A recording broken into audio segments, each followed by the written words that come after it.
On August 19th, Camp Nou won't just be hosting a football match, it'll be making genuine history for an entire continent. Welcome back to Global Megabuilds. We've spent a lot of time on concrete, steel, and construction timelines on this channel.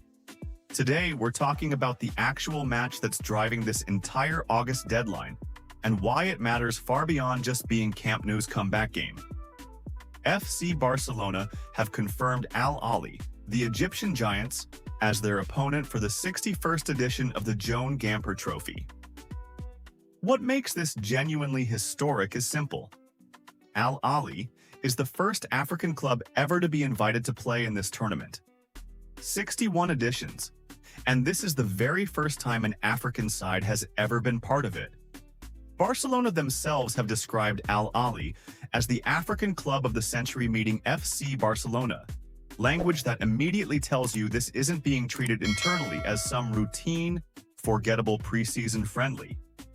For Ahly, this match is part of a much bigger, deliberate international strategy, a genuine chance to raise their global profile on one of football's biggest and most watched stages, playing inside a rebuilt, headline-grabbing stadium in front of a worldwide audience tuning in specifically because of the Camp Nou reopening. Reports suggest the fixture comes with a significant appearance fee, plus a share of matchday and commercial revenue for the Egyptian side. For Barcelona, hosting their first official match back at Camp Nou is symbolically massive in its own right. It's the club reclaiming their spiritual home after years spent away, and doing it in a way that generates genuine global headlines rather than just quietly reopening the doors. The Joan Gamper Trophy dates all the way back to 1966, named after the club's founder, and has traditionally served as Barcelona's official season-opening presentation to fans, a chance to unveil new signings and build genuine excitement before a new competitive campaign begins. Recent editions have been played away from Camp Nou entirely, at the Estadi Johan Cruyff and the Olympic Stadium, purely because the main stadium simply wasn't structurally available. This year finally marks the tournament's long-awaited return to its true, historic home. Don't expect a completely finished, polished stadium experience walking in that night.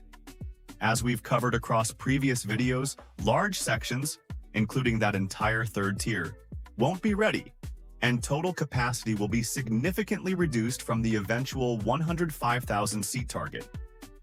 Fans attending will essentially be watching a genuinely historic football match inside an active construction site that happens to be functional enough to host it safely, which is honestly a strange and fascinating combination.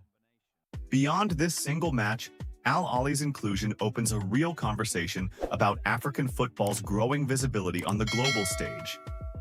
As the continent's most decorated club, Ahly playing at Camp Nou sends a clear signal to other major European clubs that African opposition belongs in these prestigious preseason fixtures, not just as an occasional novelty, but as genuinely competitive, historically significant football institutions worth showcasing on the biggest stages. There's also an interesting cultural side to this matchup that goes beyond the two clubs themselves. Barcelona and Ahly each represent football cultures that are deeply connected to their local communities, but they come from very different football environments and traditions. Bringing those two worlds together inside Camp Nou gives supporters from both sides a rare chance to see their club represented in a completely different setting. For Ahly fans especially, seeing their team walk onto that pitch is likely to feel like a landmark moment, not simply because of the opponent, but because of what playing at Camp Nou represents on the global football stage. Strip away all the construction updates for a second, and this match represents something genuinely bigger than sport itself. An African club breaking into one of European football's most storied traditions, and one of the world's most famous stadiums reopening its doors after years of uncertainty and delay. Whatever the final score ends up being, August 19th is going to be remembered for a very long time. Beyond the final score, keep an eye on a few specific moments that night. The official team presentation to fans, which is traditionally the emotional heart of the Gamper Trophy, the reaction inside the stadium the moment players actually walk out onto the new pitch for the first time, and how the club chooses to mark the historic nature of Al Ahly's participation as part of the pre-match ceremony. Both clubs are treating this fixture as a genuine part of their preseason build-up, rather than a throwaway exhibition, meaning expect close to full-strength squads on both sides, looking to build match fitness ahead of their respective league campaigns. That should make for a far more competitive, watchable game than the average preseason friendly. Beyond the history-making angle, this fixture also makes clear commercial sense for both sides. Barcelona gains a marquee, headline-friendly opponent to maximize global attention on their reopening, while Al Ahly gains direct access to Barcelona's massive international fan base and broadcast reach.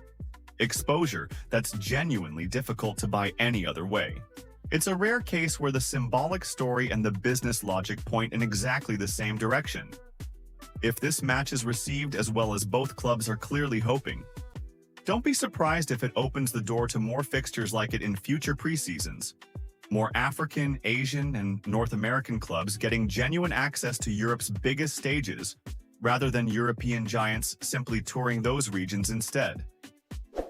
In that sense, August 19th could end up being remembered as more than a one-off, potentially the start of a broader shift in how these marquee friendlies get scheduled. It's worth not underselling Al Ahly as opposition here either. As Africa's most decorated club by a wide margin, with a squad built around continental and domestic success, they're not walking into Camp Nou simply to make up the numbers. Expect a genuinely proud, motivated side looking to make a real statement on one of the biggest stages they've ever been given access to. Of everything we've covered in this series, this specific match is genuinely the one we're most looking forward to actually filming live. Construction updates are fascinating, but there's something different about watching history actually happen in real time. A first African opponent, a first match back home, and a stadium still visibly mid-renovation, all colliding in one single night. On the night itself, expect coverage that goes beyond just the football. Arrival footage, first reactions from fans walking into the rebuilt stadium, and a genuine look at how the venue actually functions under real matchday pressure for the first time. That combination of sport and construction storytelling is exactly what this channel has been building toward across this entire series. Regardless of what happens on the scoreboard, this match genuinely feels like a turning point for the entire project. The moment it stops being purely a construction story and starts being a football story again, even if the stadium itself is still visibly unfinished around the edges. That shift, more than any single milestone we've covered, is what makes August 19th worth marking on your calendar. We'll be covering this match live as part of our ongoing Camp Nou series. Subscribe so you don't miss our full matchday coverage. Let us know in the comments, how do you think this game actually plays out? See you in the next one.